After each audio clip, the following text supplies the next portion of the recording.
Hello बच्चों, हमारे पाठ को अंत तक नियमित रूप से देखने के लिए आपका धन्यवाद। प्रत्येक पाठ के अंत में हम आपसे 3 प्रश्न पूछेंगे। यदि उन प्रश्नों के सही जवाब देने वाले आप पहले व्यक्ति बनते हैं तो हम आपके लिए आकर्षित उपहार लाएंगे। इसलिए इस पाठ को अंत तक देखें और अपना आकर्षित उपहार पाइए। यदि आपको प्रार्थना की आवश्यकता है या आप शांति पाना चाहते हैं तो आप हमारे दिए गए नंबर पर कॉल कर सकते हैं। हमारा नंबर है 7829224433। धन्यवाद। हेलो बच्चों, हमें खुशी है कि आप इस नई सीरीज में फिर से आए हैं। लेकिन इससे पहले कि मैं आपको शीर्षक बताऊं, आइए इस कहानी को सुने। बहुत समय पहले यीशु के समय के ठीक बाद एक विशेष समूह के लोग थे जिन्होंने अपना जीवन प्रार्थना करने, सीखने और परमेश्वर को प्रसन्न करने में समर्पित कर दिया था। उन्हें लगता था कि ऐसा करने से सबसे अच्छा तरीका है व्यस्त और दुनिया से अलग रहना। इसलिए वो शोर से दूर शांत जगहों पर रहते थे। ये लोग आत्मिक अनुशासन का अभ्यास करते परमेश्वर पर ध्यान केंद्रित करने के लिए। वे दूर प्रार्थना करने और परमेश्वर के बारे में सोचने के लिए अकेले समय बिताते थे। वे यह जानने के लिए बाइबल भी पढ़ते थे कि परमेश्वर उनसे क्या चाहते हैं।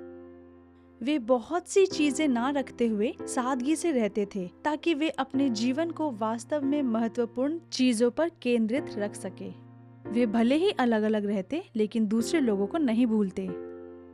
वे अक्सर गरीब की मदद करते और बच्चों को पढ़ना लिखना सिखाते थे। उनका मानना था कि परमेश्वर से प्रेम करना और लोगों से प्रेम करना अलग अलग नहीं था।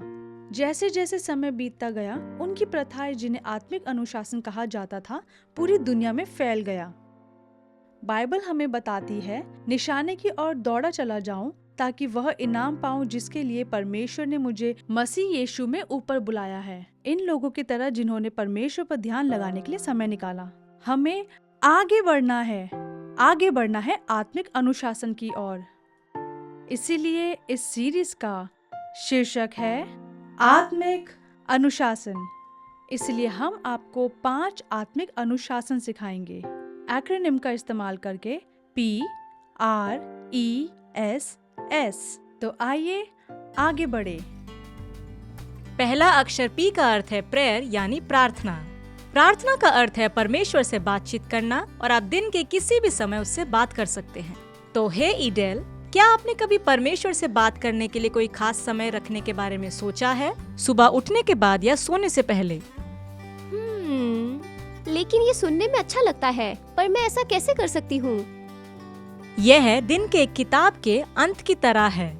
जब आप सुबह प्रार्थना करते हैं वो ऐसा है यीशु गुड मॉर्निंग कहने जैसा, और आप उनसे कहेंगे कि वो आपके साथ पूरे दिन रहे।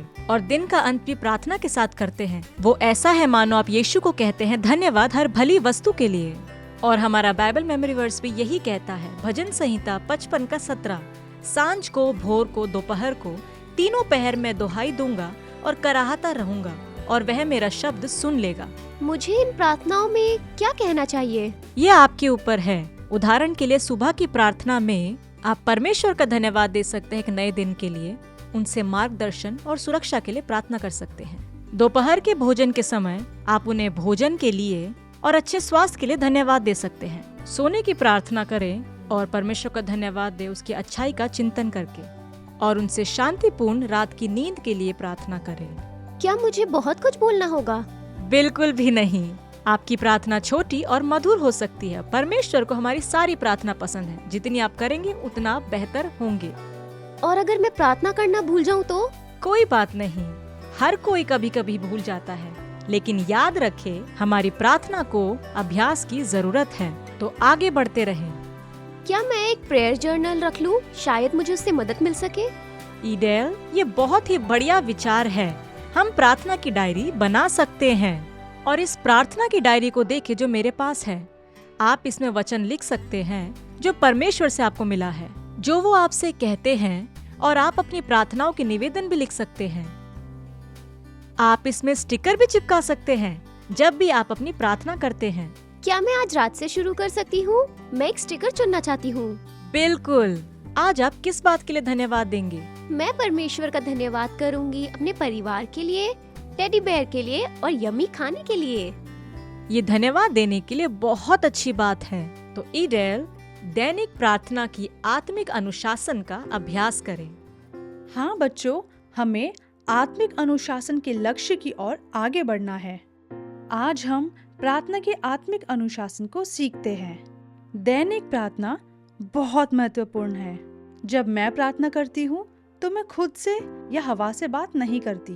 जब मैं प्रार्थना करती हूँ तो मुझे पता है कि परमेश्वर सुनते हैं और जवाब देते हैं। परमेश्वर हमारी आवाज सुनना पसंद करते हैं। हमारा बाइबल मेमोरी वर्स यह कहता है, सांझ को, भोर को, दोपहर को, तीनों पहर मैं दुहाई दूंगा और कराहता रहूंगा और वह मेरा शब्द सुन लेगा।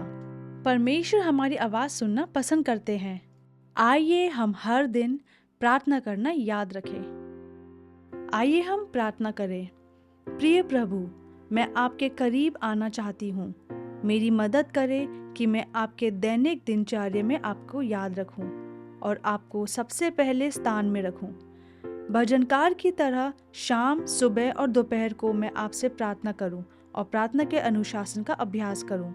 यीशु के नाम में मैं प्रार्थना करती हूँ। आमीन। बच्चों, मैं आशा करती हूँ कि आपने आज के पाठ को अंत तक देखा होगा। आज के पाठ के 3 प्रश्न आपके स्क्रीन पर हैं। पहला प्रश्न, कौन से 3 समय प्रार्थना के बताए गए हैं? दूसरा प्रश्न, हमारे पाठ का शीर्षक क्या है? तीसरा प्रश्न, खाली स्थान भरे जो मुझे सामर्थ्य देता है, उसमें डैश हूँ। तो इन तीनों प्रश्नों के आप सही जवाब दीजिए और अपना आकर्षित उपहार प्राप्त कीजिए। धन्यवाद।